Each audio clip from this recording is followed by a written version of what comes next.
Welcome back. By the time this video comes out, I'm recording this a couple of days before my birthday, but my birthday will have come and gone, so happy birthday to me. I'm 27 years old. I'm officially out of my mid-20s into my late 20s, and time is slipping through my fingers, and before you know it, I'll be 30, then 40, then 50, and then it's all over. But I watched some really great movies and TV shows this month, new stuff and some old stuff, and so let's get into it. The Sopranos. I started rewatching The Sopranos last month and finished it this month, and it's such an incredible show. Like, it's such a unique tone where it's like as grim and emotional as the best drama, and as hilarious and laugh out loud as the best comedy, with the dysfunctional dynamics between the characters are like as funny as any sitcom. And somehow, sometimes David Chase and his team of writers would manage to pull off both within the same scene. Like, they would have these really dark dramatic moments and these really funny comedic moments within the same scene. Like Christopher's Intervention is a perfect example, where there's these really dark dramatic moments where he's like berating his mother, but then also like the fact that the intervention escalates to they're doing everything the guy leading the intervention told them not to do. It's not a judgmental space. They're like, fuck that, he needs to take his medicine, and they all start beating the shit out of him. I actually like the finale. I think it's kind of like the perfect ending of the series. But I'm doing a video about some controversial TV show finales, so I won't spoil any of the observations that will be in that video. Con Air was on a bit of a 90s action kick because, I watched Speed a few weeks ago and Total Recall, and I was just going through some great 90s action films, and Con Air popped up, I think, on Netflix or Disney Plus or something, and I hadn't seen it in a while, and I think it's one of the best. It's like one of the best Michael Bay movies that wasn't directed by Michael Bay. It's not a Michael Bay film, it's Simon West. Michael Bay wasn't involved, but it's kind of like what Michael Bay is going for, which is to be a big, loud, campy, explosive version of like a Tony Scott film. Simon West nailed in Con Air. But it's also like really weird. It's like this big action blockbuster, but it also has these really like bizarre, intense sequences. Like Steve Buscemi plays a serial killer, and there's a whole scene where he like has a tea party with a little girl, and they're like, he's got the whole world in his hands. And it's just like, he's a serial killer and she's like this unsuspecting little girl. It's just so creepy. And like, that's in the middle of this big Bayhem style action film. Goodfellas, I rewatched Goodfellas because it's coming back to cinemas soon. And I'm hoping I'll be able to get down there one of the days they're screening it. But before the re-release, I was commissioned to write a review, like a retrospective review of it, which you can read now on Screen Rant. Obviously gave it 5 stars because it's like a perfect movie. And, it's like Scorsese did everything you can possibly do in a movie. It's like every single shot is crafted with care and with intention, and like, okay, Henry Hill is in his car and he's paranoid, he's being followed by a helicopter, he's on coke, his mind is frazzled. How do we show that? Let's move the camera a lot, let's have really intense close-ups, let's have lots of really fast cuts, let's give it like a manic energy, and we'll change the song on the soundtrack every 30 seconds, and it's just like the purest cinema. It's like Henry's looking down at the mobsters on his street when he's a little kid, and he's admiring them so much, he's admiring their lifestyle. How do we show that? Well, let's copy the shot from Psycho when Norman Bates is looking through the hole in the wall at Marion Crane undressing. Let's use that exact shot of showing Henry's eyes as he's looking out his window at the mobsters to give it like this almost voyeuristic look.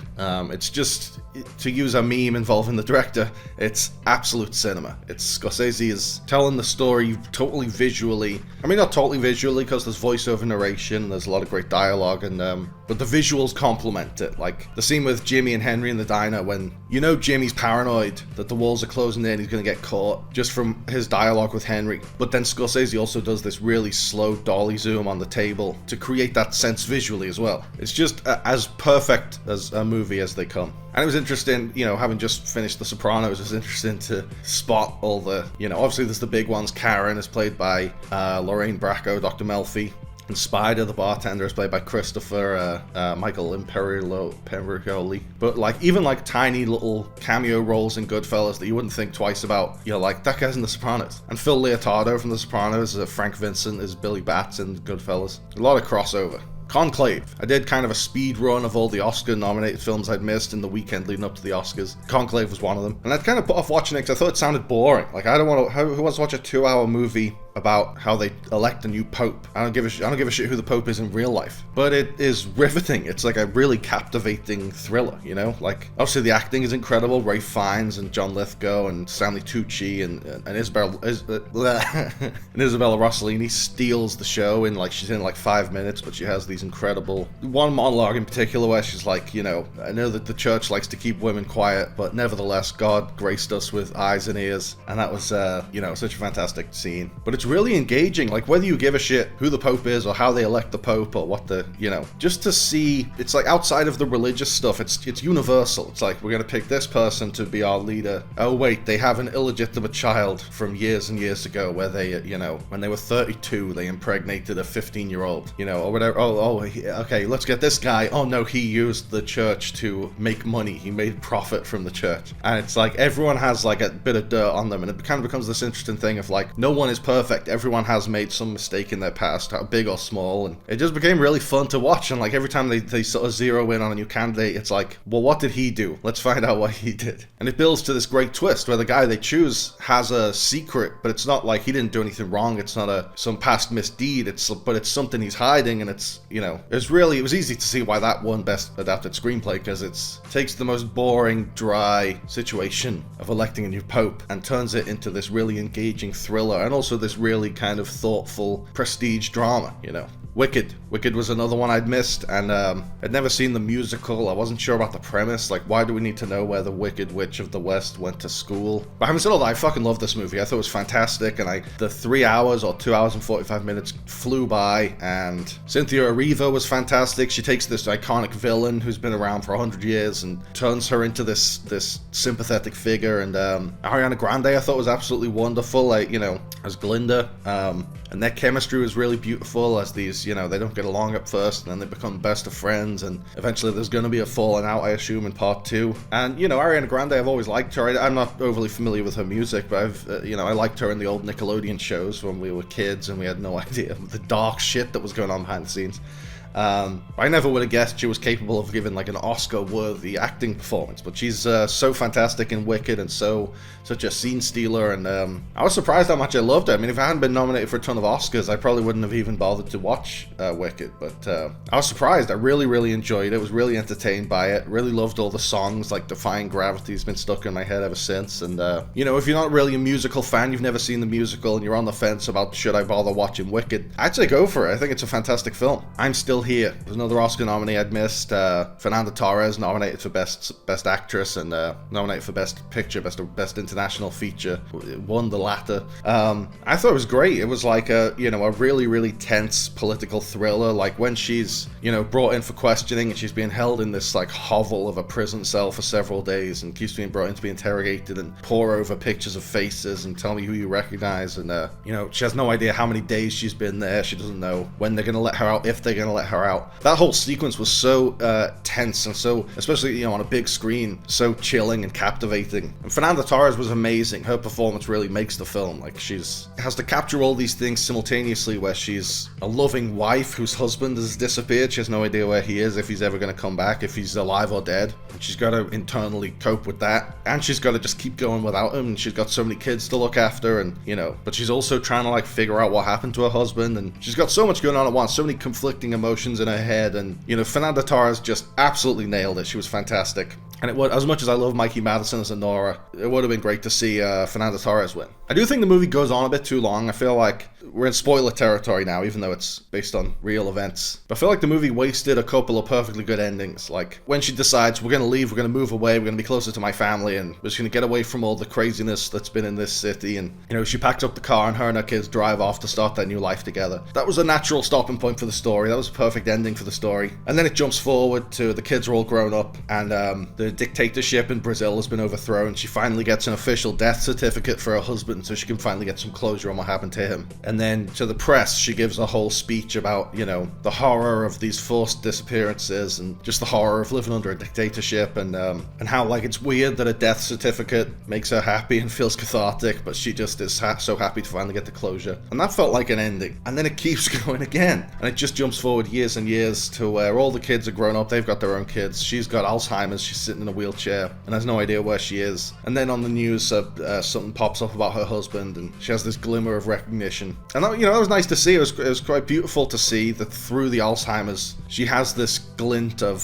hey, that's my husband, I remember him, I love him. But, that whole epilogue, which was really the second epilogue, it didn't really add enough to justify doing a second epilogue after you've already ended the movie twice. So, my only complaint is that it dragged a bit, but it was an absolutely fantastic film, incredible performance by Fernando Torres, and, so that's a minor complaint, that this great film goes on too long. Nickel Boys, this one only had a couple of nominations. It only had Best Picture and Best Adapted Screenplay. I think it should have earned a couple more. The two lead actors in it were fantastic, and the director did an amazing job, Ramel Ross.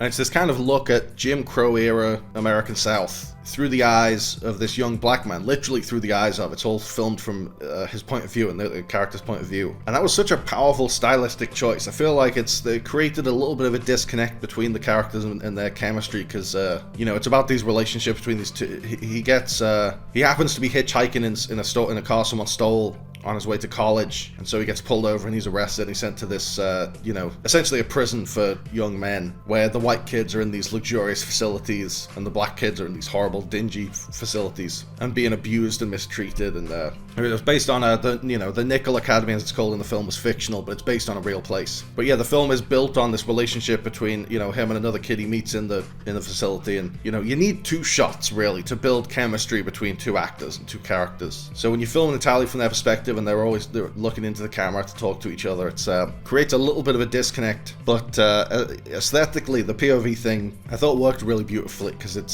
I'm so far removed from the perspective of a young black person living in the Jim Crow era South. Not only I'm white, but I'm not in America, I'm not in that time. So I can't even imagine that experience. But if Ramel Ross films from the character's point of view, suddenly you are that person, you're in that person's perspective. And it's absolutely terrifying. Like, it's terrifying to see any sort of movie that depicts, like a bunch of white racists, like chasing down some black kids. That's always going to be horrifying. But when you're literally watching what they see, their perspective, it's like even more powerful. I also thought, like, I won't spoil what the twist is, but there's a twist, because it's the horrors of the past are kind of intercut back and forth with like a future storyline.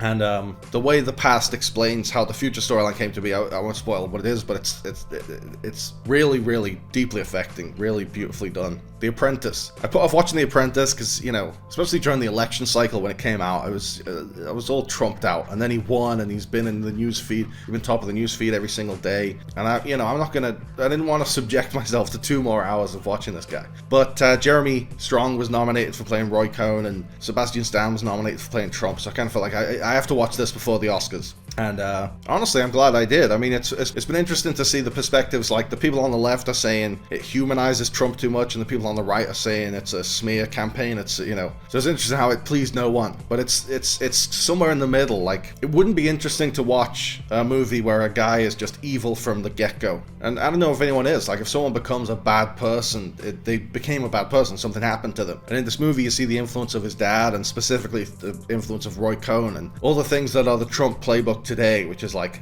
attack, to never admit defeat. All this shit he does to a T was the Roy Cohn playbook. And Sebastian Stan's performance was incredible, where he's not just doing a caricature impression you'd see on SNL. He's doing like a real dramatic performance, but still capturing the buffoonishness, the signature buffoonishness, in a really funny way. And Jeremy Strong was incredible as Roy Cohn. He really disappears into that role. You're not like, oh, it's Kendall Roy. Like, he becomes Roy Cohn. And Maria Bakalova as Ivana Trump, I feel like she didn't, the awards conversation was all around Sebastian Stan, and Jeremy Strong, she was great too. But yeah, it's a really great film. Sing Sing, this was another one. Coleman Domingo was nominated for Best Actor. And I think Clarence Macklin should have been nominated for Best Supporting Actor, because he was a supporting actor in the best way possible, where his performance and his character complement that of Coleman Domingo. But it's a true story about this program within a prison in New York, where rehabilitation through the arts, where these inmates come and put on shows and do plays and act, and it's a lot of the actors like, apart from Coleman Domingo, pretty much everyone in the film was actually in the prison in this program. So they're playing themselves, bringing their own experiences to it, like, and Clarence Macklin's one of them. I thought it was an amazing film. Like, it's, you know, it's inspiring to see how much theater and performance and taking part in the arts can, you know, make a big difference. And they're having fun, and it's it's really funny. It's a prison movie, and it's about the horrors of incarceration, you know, the existential crisis. And yeah, I thought it was fantastic. Borderlands. This was awful. I mean, I'm not overly familiar with the Borderlands games, but this popped up on Prime, and finally got around to watching it, and I wish I hadn't. I wish I had left it unwatched, because it's terrible. It's honestly like maybe one of the worst films I've ever seen. It's like great actors, Cate Blanchett and Jamie Lee Curtis and Kevin Hart and Ariana Greenblatt and Jack Black, and they're all squandered. Their characters have no personality whatsoever. It's just snark. It's just like Marvel snark. And I remember like when the trailer came out, and it's like, okay, they're just doing Guardians of the Galaxy. And Eli Roth said, no, it's not Guardians of the Galaxy, it's its own thing. You'll see when it comes out, this is totally different from Guardians of the Galaxy. The only way this is different from Guardians of the Galaxy is Guardians of the Galaxy is good. Guardians of the Galaxy is funny. It is enjoyable. It is a good story. It is a well-told story. And the characters are characters with personality. That's the only way Guardians of the Galaxy is different. It's much, much better. But Borderlands is so trying to be Guardians of the Galaxy. It's so trying to be, you know, the ragtag band of misfits. And it's action, and it's spectacle, and it's funny comedy, but there's a deep connection between the characters. There's a bond. They're a family. And it doesn't accomplish any of that. James Gunn did it wonderfully in Guardians of the Galaxy. Borderlands doesn't capture even one iota of that. It's horrendously bad. I watched it hoping it might be so bad it's good, where you can like laugh at how shit it is. And it doesn't even have that value to it. I don't understand why make a Borderlands movie PG-13. One of the only things that makes Borderlands fun is being hard R, is being really violent and crass and quote-unquote edgy. So if you make a PG-13, you strip all that away. White Lotus Season 3. Been loving this. I think the highlight of the season so far has been Sam Rockwell's monologue, you know. Who saw that coming? He wasn't announced as part of the cast. And that just came out of nowhere. He tells this story. Walton Goggins is captivated by it, you know, as we are. Like, his reactions kind of reflect ours as we're watching it. And, you know, Sam Rockwell's delivery is absolutely spectacular. But yeah, I've been loving the whole season so far. It's almost over. In fact, by the time this video is out, it may actually be over. Or it'll be just the final episode left. I think it's moving slower than the previous seasons. But it's been interesting to have that space to let the characters breathe, you know? Like, they had that crazy episode where everyone's out clubbing and makes some terrible decisions and mistakes. And then the following episode is like the hangover of that, you know? And you really get to just sit with the shame that everyone's feeling. But yeah, Mike White, an incredible writer, an incredible director, and, you know, he can write these amazing characters that feel so three-dimensional and then get incredible performances of those roles out of his actors. And,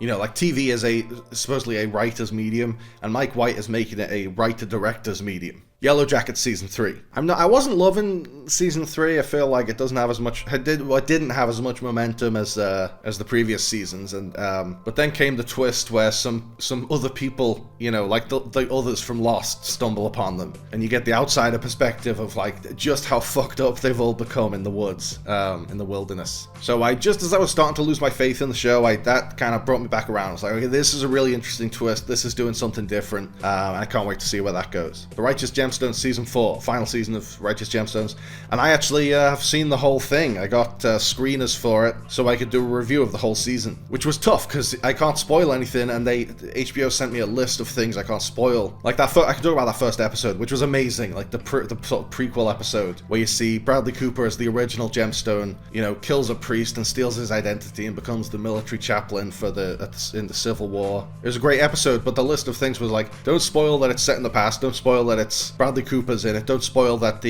none of the main cast are in it. And it's like, well, what can I say about it then? The first episode is very surprising. The first episode is very good, you know, so that was a challenge in and of itself to have seen the whole season and review the whole season without giving away anything that happens in it. But I absolutely loved it. I mean, my main takeaway was I'm sad to see this series go. I'm sad to see these characters go because that cast works so well together. John Goodman is like the sort of deadpan voice of reason, and Danny McBride and Edie Patterson and Adam Devine as his like petulant, spoiled brat kids who've never matured beyond being teenagers because they never had to. And the dynamic is like he loves them, but he also is so disappointed in them.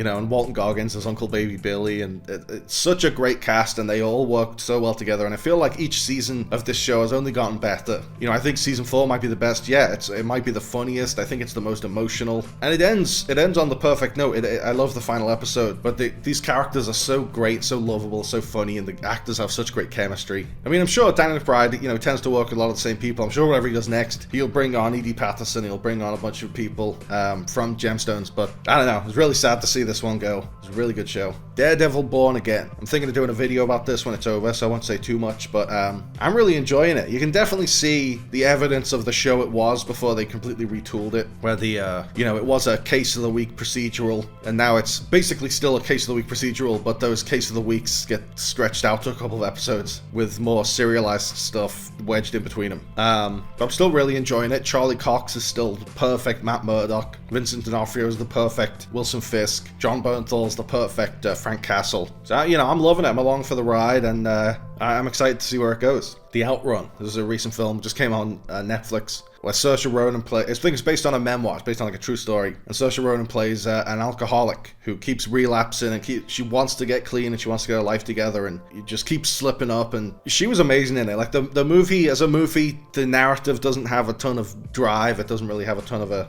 point necessarily. It's just, I mean, that's the experience of alcoholism. It's, you know, trying to get clean, relapse, trying to get clean, relapse. And that could get repetitive, but Saoirse Ronan's performance, as usual, is absolutely incredible.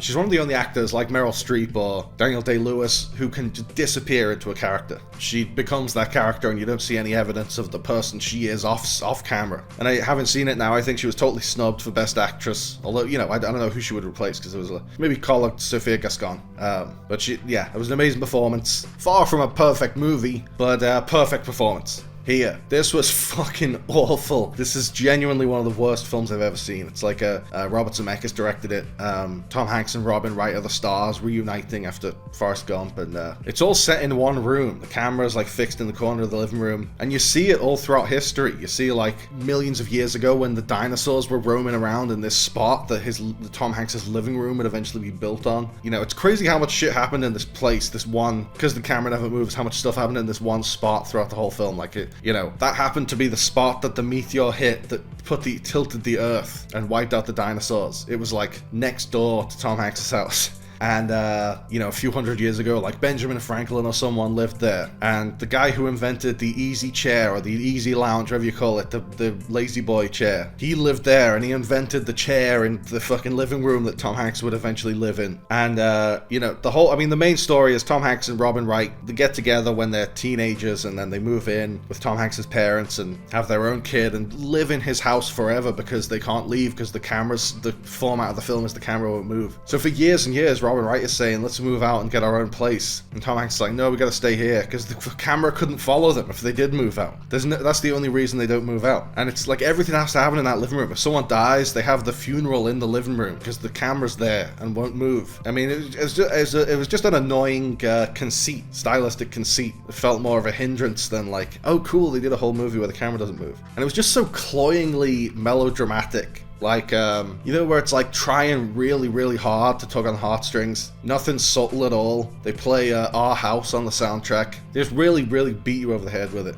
And it's also, like, there's a bit where one of the future occupants, after Tom Hanks has moved out, it's like in 2020, and their maid gets COVID, and she starts to notice she's spraying lemon pledge everywhere. She starts to notice she can't smell it, and she's spraying it, and she's going... And then she just goes, I can't smell anything. I've lost my sense of smell. And then she dies of COVID. It was just, you know, if you thought Forrest Gump was unsubtle, fucking watch here. Beauty in Black, the Tyler Perry show on Netflix. I had to write an ending explainer for the first part that came out a few months ago, and then part 2 came out this month. I had to do an ending explainer for that. And honestly, I much preferred part 2 to part 1. At the end of part 1, the character of Kimmy, her sister is kidnapped in an attempt to blackmail her, and she just doesn't go for the blackmail at all. She just grabs a shotgun and goes on a rampage to find her sister. And, you know, that was really cool to see. The actor who plays her is really badass, and it was great to see, like, not to give it away, but in the final episode, this rich, powerful family that seemed, like, unstoppable, seemed like they can, you know, they're legally bulletproof, finally get their comeuppance, and it's really, really great to see the look on their dumb faces. they realize they might lose their money and power. And it was, I feel like there's more story to tell. It'd be cool if Tyler Perry did a part 3. Mickey 17. I did a review of this, so I don't need to go too much into it, but I really enjoyed it. I mean, I've seen a lot of people saying, it's too slow or whatever, but it's contemplative. It's dealing with a lot of heavy issues. It's dealing with capitalism and the exploitation of the working class, and it uses this story of humans coming to an alien planet and trying to wipe out the native species that live there as like a metaphor for what happened in basically every country on Earth. But some settlers show up, some native people are already living there, the settlers kill them and take their land. So you can't deal with those issues briskly, But I just found it hugely entertaining, really, really funny, and Robert Pattinson's hilarious in it as the two Mickeys, and Naomi Ackie and Mark Ruffalo and Toni Collette and Stephen Yeun. It was an incredible cast, I thought it was hilarious. Foxy Brown, I hadn't seen this in a few years, but I'm a huge Pam Grier fan. Especially the film she did with Jack Hill, where she plays a vigilante out for revenge, and this is the classic case where she's wronged and you want her to get revenge, and then the guys who have fucked her over just keep doing worse and worse evil shit to her that make her even more justified in wanting revenge. And then when she finally gets revenge, it's so satisfying. Space Jam, I rewatched Space Jam. I hadn't seen this since I was a kid, and it was a blast from the past. Like, it was interesting to go back and revisit all these moments I had forgotten about that I'd seen when I watched it a bunch of times as a kid. But it's not as good as I remembered. I remembered it being a masterpiece, and it's it's okay. It's pretty good. It's fun to see Michael Jordan interact with the Looney Tunes characters, but it's not like a great film or anything. Mickey 17, I rewatched Mickey 17 because the first time I went on my own to review it on opening day, and then second time I went with my dad and my sister, and they loved it too. We had a great time. It was hilarious, and I've seen a lot of people say it has no rewatch value. I'll say, I enjoyed it, but I'll never watch it again. But hey, I watched it again like 2 days after I watched it the first time, and had just as much fun. Like, it's a comedy. It's comedies are rewatchable. A really good gag and a really funny performance will make you laugh more than once, and that was the case when I watched Mickey 17 a second time. The Wild Robot. I watched The Wild Robot because I admitted in my Oscars video I'd slept on a lot of the animated nominees, and I got berated for that in the comments. I was going to get around to watching them. It's hard to watch every single film that's been nominated. So yeah, I watched The Wild Robot, and I can see why it's gotten so much love. It's an absolutely beautiful film. It's so wonderful, and it has, these great messages and themes about technology versus nature, and don't fuck with the natural world, and it's at its core this really touching surrogate mother-son story where Roz raises Bright Bill like as her own son, even though the reason he doesn't have his own family is because she accidentally killed them all. But yeah, just a really, really beautiful, really touching, funny, and also really sad, and just everything a great animated film should be. Everything, audiences of all ages will enjoy it. It's not just for kids. It's adults can enjoy it, but it's also not so heavy. It deals with complex themes, but it's a very simple story at its core that kids can follow, and a masterpiece. Flow. It's one of the other animated nominees I hadn't seen, and this was the one that won, and I can see why it won, because it tells its whole story with animation. The Wild Robot was a great story, and Wallace and Gromit was fantastic, and Inside Out 2, and I haven't seen Memoir of a Snail yet, but it's, they all tell really good stories, but with Flow, it's told entirely visually. There's no dialogue. It's a totally silent movie. It's just a story of a cat trying to survive in a world with rising water levels, and the cat doesn't talk. It's not like a cartoony anthropomorphized cat. It's just a regular cat, and it acts like a cat, and it meows like a cat.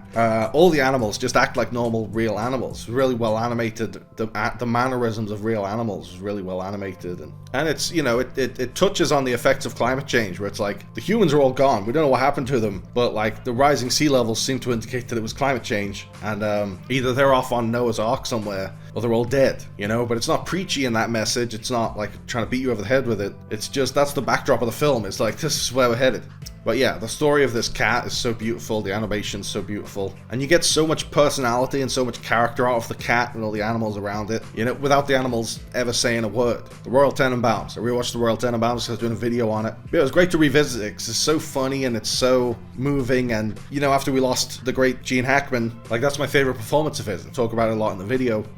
But he's the character's such a piece of shit, but he's also so lovable and so funny because that's how Gene Hackman plays it. It was great to, I really enjoyed making the video, but it was great just to watch the film. Queer. It was the Luca Guadagnino movie from last year with Daniel Craig as William S. Burroughs. or, you know, his fictional stand-in from the book of the same name. You know, where he's this American expat writer living in Mexico City and falls in love with a much younger man, and they go to the jungle to try ayahuasca and become one. I really enjoyed it. I thought it was great. I can see why it wasn't a big Oscar contender, because I can see that it was way too surreal and way too weird for the Academy, with all like the psychedelic drug trips and things, and like hallucination sequences. It was a really just like powerful piece of cinema, really visually interesting, and the emotions were all there, like, and Daniel Craig. It's Daniel Craig as you've never seen him. Like, this isn't James Bond as William S. Burroughs. He transforms into this role, and his chemistry with Drew Starkey is incredible, where they love each other, but also like Drew Starkey's character kind of keeps Lee at a distance, at arm's length, and it's kind of heartbreaking to see because Lee is so infatuated with him, and he's kind of like, I don't know about you. Yeah, it was a fantastic film. Moana 2 came to Disney Plus, and I didn't really remember Moana 1. I watched it like when it came out and hadn't seen it since. I didn't remember it all that well. But it's a masterpiece. It's like a nearly flawless movie. It's like such a touching story and such a beautiful, you know, character-driven adventure story. And it's really funny. There's really funny gags in it. And there's so many songs in it that have been stuck in my head, like You're Welcome and How Far I'll Go. There's so many like earworms thanks to Lin-Manuel Miranda. But yeah, I can't believe I'd forgotten all about it, because it's not a forgettable movie at all. So it's, you know, the animation is gorgeous. Like, they're in the ocean 99% of the movie, and the ocean is alive, and there's water droplets everywhere. And, you know, water, I've never animated anything, but I would assume water's the hardest thing to animate, and they nailed it. So yeah, Moana 1 is a masterpiece, and I can see why it's so popular, why it's still in the top of the streaming charts 8 years later, and why Disney was eager to get a sequel made. Moana 2. After Moana, I dove straight into Moana 2, and this one isn't a masterpiece. This one isn't flawless. This one is not so great. It's good. It's fine. It's okay. It does the job. You know, Moana and Maui's friendship is still there, and that's still the core of it. And even though Maui doesn't show up till like way into it, because, you know, if it was made as a traditional sequel, you've set up Moana and Maui's friendship in the first one. Maui becomes a fan favorite character. Everyone loves him. So you think, okay, let's get Maui in from the beginning of the second one, have him for the whole film. But because this one started its life as a streaming series and not a movie, they probably couldn't get Dwayne Johnson to be in every episode of a TV show. So they probably didn't have Maui show up till a later episode, if at all. And then when it became a movie, they just had to work with what they'd already been animating. And that points to like a larger issue with the film. Like, it started off as a TV show, and you can tell it plays like one of the old direct-to-video Disney sequels, where it's a hodgepodge, it's all stitched together. Like, where the first one is this perfectly crafted story, beginning, middle, and end, this one is like kind of meandery, because it's just a bunch of half-baked episodes of a TV show that never got made. And it's very, very derivative of the first film. Like, there are no songs in this one that I stuck in my head like the songs from the first one were, and I think it's because Lin-Manuel Miranda didn't do them, it was someone else doing them. Like, there was one song in it, I think it's called Beyond, when Moana sets off on the adventure, and it basically is just How Far I'll Go. It's basically the exact same song, says the exact same thing, except this time it's like, now I've got my little sister to worry about. That's the only difference. Other than that, it's a total rehash of How Far I'll Go, but not as memorable, or as catchy. And even the final shot is the exact same, where the camera swoops down, Moana's on the boat, you know, and it comes down on her face, she looks very determined, and it's Moana 2, title card. The exact same ending as the first one. So Moana 2 wasn't as great as Moana 1. It was fine, I liked it, but on the heels of how great the first one was, and how I had just literally just seen the first one when I went into the second one, it was a huge letdown. Escape from the Planet of the Apes. This was one of the only Planet of the Apes films of the original series I hadn't seen, and I really enjoyed it. It actually might be my favorite of that original series now. It was like the perfect inversion of the original premise. Like the first film is Taylor comes from present day Earth and goes into the future to the ape world full of talking apes. And this one is some of the talking apes go back in time to present day Earth, you know, and have to like navigate human society. It was really like quirky and interesting, and it kind of reminded me of like my favorite Star Trek film is, I think, the fourth one, The Voyage Home, where Kirk and Spock and everyone come back in time to like present day San Francisco to save some whales. And it becomes like this sort of sci-fi, like fish out of water comedy, where these characters have come from this far-flung futuristic sci-fi setting to like just present day regular world. And it's really fun. Opus. I did a review of this horror movie with Iowa Debris and John Malkovich, and it was pretty naff, honestly. I mean, they're great. They're great actors and they're great in it and do what they can with the limited material they're given. And Maury Bartlett's in it, and Juliette Lewis and Amber Midthunder, and some really great actors. But it's just such a muddled derivative. You know, it wants to be Midsommar or it wants to be The Menu, and it's not. It's not even Blink Twice. I didn't love Blink Twice. you know, but even Blink Twice was a better version of what Opus is trying to do. The Last of Us Season 1. I rewatched Season 1 of The Last of Us, partly in anticipation of Season 2 coming out, and partly because I was doing a video about it, how The Last of Us perfected the video game adaptation.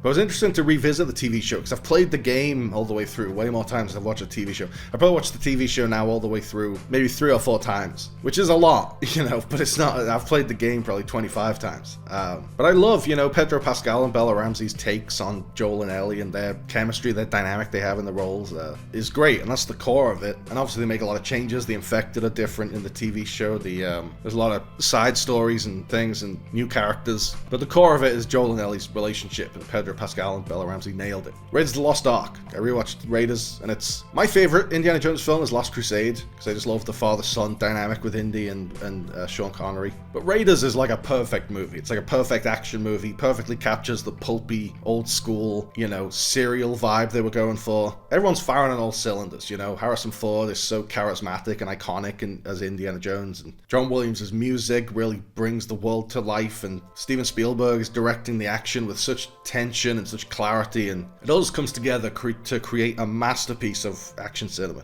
Minari. I watched Minari. I hadn't seen Minari when it came out, and I had to do a list of the every best supporting actress winner at the Oscars of the 2020s ranked, and I'd seen them all except Minari. That was the only one I hadn't seen, and she's absolutely wonderful in it. The Oscar winner, Yoon Ye-jung, pardon the butchered pronunciation, as the grandma. She's so lovable, like she's so funny but so sweet as well, and she's trying to connect with this family that just keep rejecting her. And I mean the movie as a whole I absolutely loved. It's sort of this story of the immigrant experience, and this family of Korean immigrants have come over and bought a farm, and the director Lee Isaac Chung, brilliant filmmaker, it's autobiographical. I think it was based on his own childhood. He's the boy in it, and it's just a really moving, really human story. Another great performance by Stephen Yeun as the dad, and it just is this really heartfelt, in-depth look at just how hard it is to come to a new country and start fresh, and keep your head above the water financially, and stick together as a family. It's not just about we need to make money, it's we need to stay happy together as well, and that's a challenge. It's a really beautiful film. I can't believe I'd slept on it. Vox Lux. This was, I'd enjoyed The Brutalist, and I don't think I'd ever seen any other film Brady Corbet had directed, and this was his last one, Vox Lux. Natalie Portman plays a school shooting survivor who becomes an international pop star, but the school shooting aspect of it, it's a really, really intense sequence at the beginning, but that stuff kind of falls by the wayside. It just becomes about her problems with addiction when she's an adult, and how her kind of erratic behavior and her strained relationship with her daughter. And it pretty much would be the same movie if she wasn't a school shooting survivor. And it's a lot more disjointed than The Brutalist. Natalie Portman gives an incredible performance in it. I loved her in it, and really captured the aura of a Lady Gaga style pop star, but also off stage she's this deeply flawed, broken human being, and Natalie Portman nailed that. It was fantastic. But the movie itself doesn't really know what it wants to say, and it's very uneven, but her performance was fantastic. The Electric State, the new Russo brothers film on Netflix, Millie Bobby Brown and Chris Pratt in a world where robots are a marginalized minority group. This was fucking awful. There's another one like Here or Borderlands, one of the worst fucking films I've ever seen. I can't believe how expensive it was. The CGI doesn't even look that good. It costs $100 million more than Avatar, and it looks 100 million times worse than Avatar. And, the original artwork that it's based on, I haven't read the book, but I've seen the artwork and I kind of know the story a little bit, and it's this beautiful sci-fi story about loneliness, and about how in a world with so much technology, technology with the power to bring us together, we've never felt more disconnected from each other, and we've never felt more isolated. Some really interesting themes to tap into. And then the Russo brothers come in and just make it a generic blockbuster, make it a generic, it's not about loneliness, it's not about isolation, it's not about technology's impact on society. It's a big, loud, dumb action adventure with robots that has absolutely nothing to say, and isn't even entertaining as a big action movie about robots. It's just a dull, tired, cliche-ridden, trite affair, and I absolutely despised it. I don't know what it is about the Russo brothers. The work they did on Arrested Development and Community and the Avengers films and the Captain America films, is fantastic. And then somehow everything they've done outside of that has been just utter shit. I don't know. I guess they work within the system of an episodic, because that's basically what the MCU is an episodic kind of series. You know, the guiding vision is Kevin Feige's, or in Arrested Development it's Mitch Hurwitz, or in Community it's Dan Harmon. I guess what I'm saying is the Russo brothers are very good journeyman directors. They are not good. They can't tell their own story. They can't build their own world from scratch, or create their own characters from scratch. But they're good at coming into a world that has already been created, characters that already exist, and directing a great episode of that, if you will. So I still have hope for their next couple of Avengers films, but not much. Barton Fink. I watched Barton Fink again, which I hadn't seen in a couple of years, but I love it, because I was doing a dummies guide, and I've never fully understood the film. I love its kind of like quirky, eccentric, weirdo Hollywood satire, and I love John Turturro in it. I love John Goodman in it. It's absolutely hilarious, and it's like the Coens at their best. Hilarious, but also thought-provoking and confounding and engaging, and, you know, confounding and not in an alienating way. Like, even if you're watching Barton Fink going, what the fuck's going on, you're still along for the ride. It's still a lot of fun. So it was great to revisit it. The Alto Knights, there's the movie where De Niro plays two mob bosses. And I did a video about it, so you can check that out. But I actually really enjoyed it. You know, it might not be one of the greatest gangster movies ever made, but it's a really, really solid gangster movie, you know, made in the Scorsese style. Great cinematography. The editing was really seamless, you know, where it's jumping all over the timeline with these almost like documentary-like passages where De Niro's voiceover is explaining the whole backstory of the two characters. But it's all stitched together beautifully.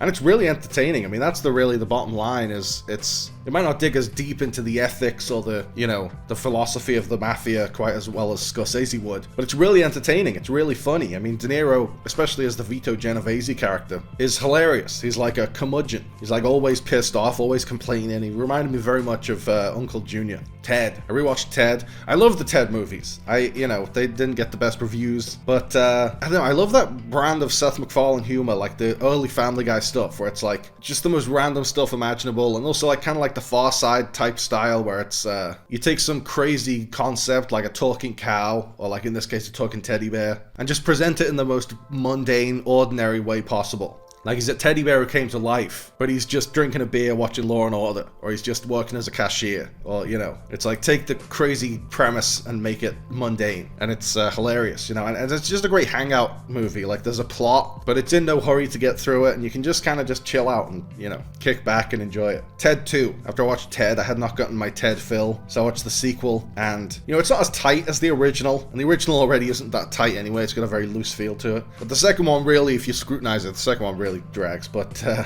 it's still so funny. Like there's still so many great gags in it. You know, I don't think the main storyline of Ted's human rights really lands that well, because it doesn't really takes on this huge issue of like personhood, and then has no interest in like actually exploring it, but also dedicates a lot of time to it. But still really, really funny. Ted, the TV show. After I finished the movies, I rewatched the TV show, which I absolutely love. I've probably seen that all the way through, you know, a few times now, 5 or 6 times, because that's another case where you just sort of like hang out with those characters and have so much fun just chilling with them. And some of the episodes are like 45 minutes long, because when you're on streaming you don't have to cut anything down. So it'll take 45 minutes to tell like what should be a typical 21-minute sitcom storyline. But it doesn't drag, because the extra time, Seth MacFarlane just uses it to like have fun with the characters and just do, you know, take these random left turns and non sequiturs, and that's what makes it unique. Otherwise it would just be a typical sitcom. The Wire. After I finished The Sopranos, I started rewatching The Wire, which is another one I've not seen in like 10 years. And I remembered it for its kind of journalistic realism. You know, David Simon and Ed Burns were reporters in Baltimore covering like the police beat, and so The Wire is like the most realistic show about the drug trade, and it's like about the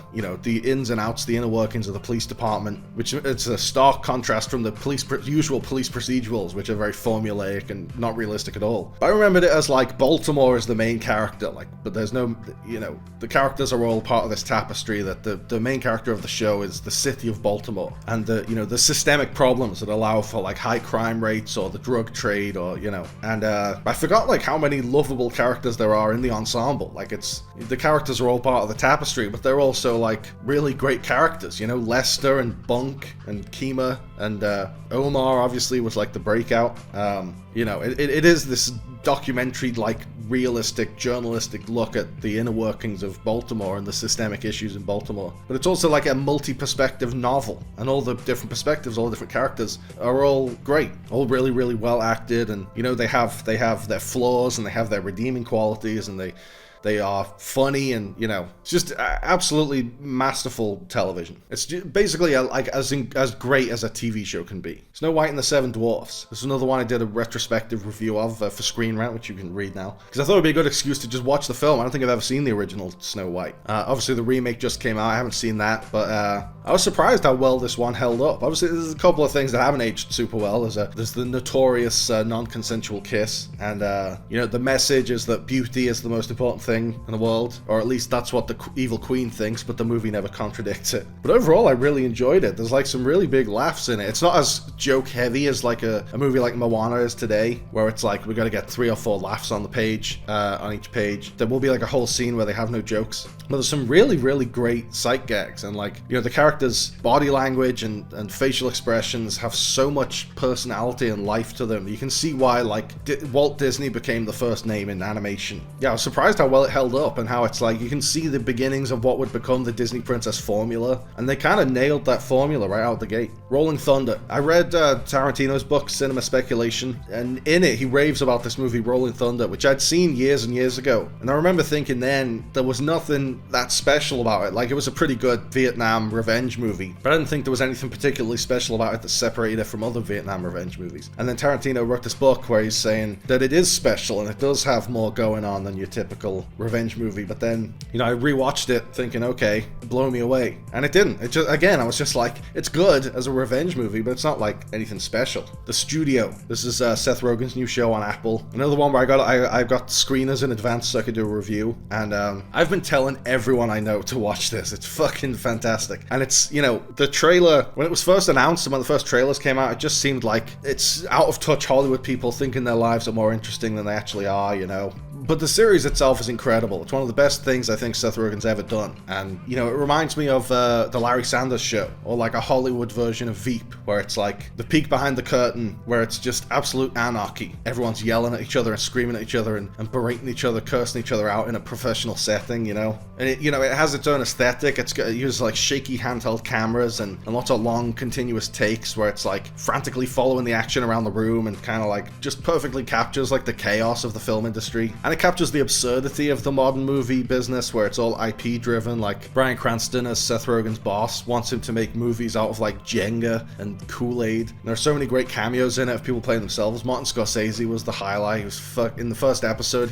Has this absolutely hilarious storyline that he's just so funny in, and you know, without wanting to give anything away. And it kind of does this strange thing where it makes you feel bad for the heads of movie studios. You know, it's easy to have no sympathy for them because they're making a ton of money to make stupid decisions. But like the way Seth Rogen plays it, the way the character's written, he wants famous people to like him, and he, you know, wants to make great films, but he realizes like basically the thesis of the show is summed up a line he has in the first episode, which is I got into this job because I love movies, and now I feel like my job is to ruin them. And that's basically like the crux of it, and the, you know, the dramatic conflict of it. It's just and honestly an absolutely fantastic show, and it's, I might partly be biased because I'm such a huge movie fan. I'm such an, you know, I find the movie industry really interesting, and not everyone does, but I think it's a fantastic show. It might end up being like my favorite TV show of the year. Harlem Nights. I did the Everything I Watched in February video. It was brought to my attention by a commenter that I don't watch a ton of black movies and TV shows. I don't watch a ton of films and TV shows, you know, from black artists starring black actors and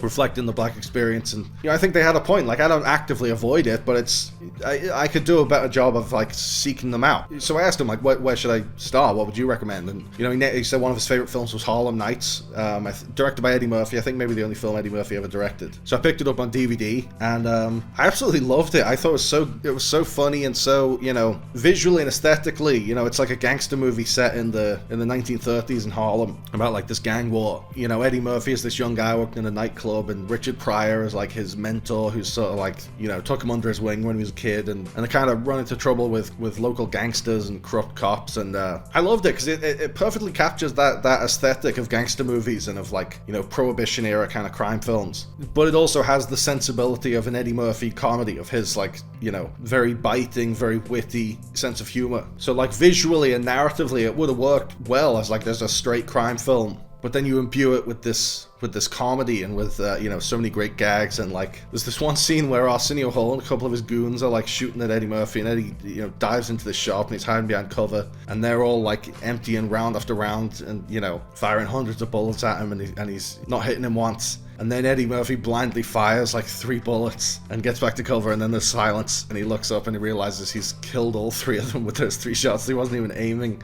So it like nails the aesthetic and the style, you know, the wardrobe and just the music. I had like a really great like kind of jazz score that I loved, and but then there's these like absurdist gags on top of it, subverting what you would expect from an old crime film. I thought it was fantastic. I couldn't believe, like, it's got a low Rotten Tomatoes score. I thought it was hilarious. Bicycle Thieves is the old classic from 1948, one of the defining kind of Italian neo-realist films that, you know, there was like a film movement, like a post-war film movement that was like exploring the everyday lives and everyday struggles of Italian life, and it's kind of the perfect post-war story, or the perfect story of working class struggle, where this poor guy who like needs a bike to do a job to make money to provide for his family, like has his bike stolen, spends all day trying to get it back, and it's just this poor guy can't catch a break. The whole world seems to be against him. It's just like this perfect encapsulation of what it feels like to be like in that kind of dire financial situation. But like as bleak as it gets, like it ends on a hopeful note with like the inherent goodness of humanity.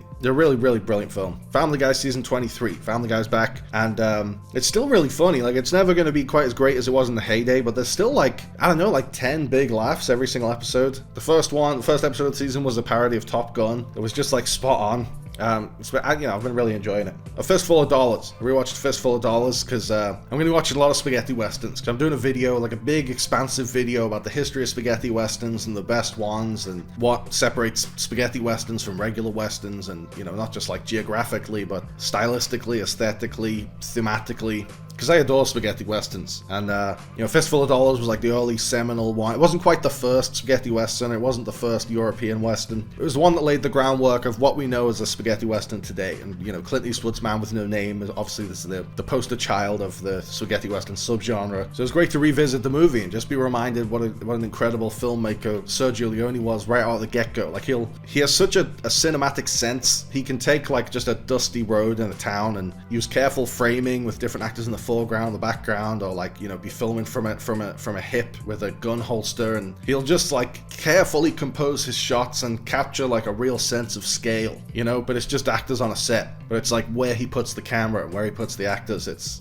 really like a magic trick. So yeah, I'm very excited about that. Keep an eye out for that. My spaghetti western opus. I'm really excited about it. 48 Hours. I rewatched 48 Hours because Harlem Nights had kind of got me on an Eddie Murphy kick, and I love 48 Hours. I love, you know, this was much in the same way. A Fistful of Dollars wasn't quite the first spaghetti western, but created all the tropes. 48 Hours did that for buddy cop films, where Nick Nolte is the grizzled detective trying to track down this prisoner who escaped, and Eddie Murphy is his, like, that guy's wisecracking old partner in crime that he kind of temporarily releases from jail so he can help him track down the guy. And you know, they start off at odds with each other, they hate each other, they're at each other's throats. You know, Nick Nolte's a cop and Eddie Murphy's a crook, and so they're natural born enemies. And over the course of the film, as they're kind of working towards this common goal and reluctantly getting to know each other and becoming endeared to each other, they become like the best of friends. And it's really beautiful to see. And on top of that, you've got Walter Hill, you know, one of the great action directors of all time, putting together these great gritty street level action sequences with no, you know, there's no CGI bullshit. It's just a camera in front of stunt people beating the shit out of each other and driving recklessly. One of the absolute, you know, seminal action comedies. One of the early, I think it might have been the first film Eddie Murphy ever did, or certainly one of the first. And just shows that he was a star right out of the gate. RoboCop. They were playing RoboCop at the cinema, and took myself down there as kind of like a little birthday present to myself, which is, as I said out loud, incredibly sad. You know, but I had an amazing time. It was described as the director's cut, which I don't know if there is an official director's cut, but they had to make a lot of cuts to the violence when it first came to cinemas. So I'm assuming this was just those cuts hadn't been made, which wouldn't surprise me because it was incredibly violent.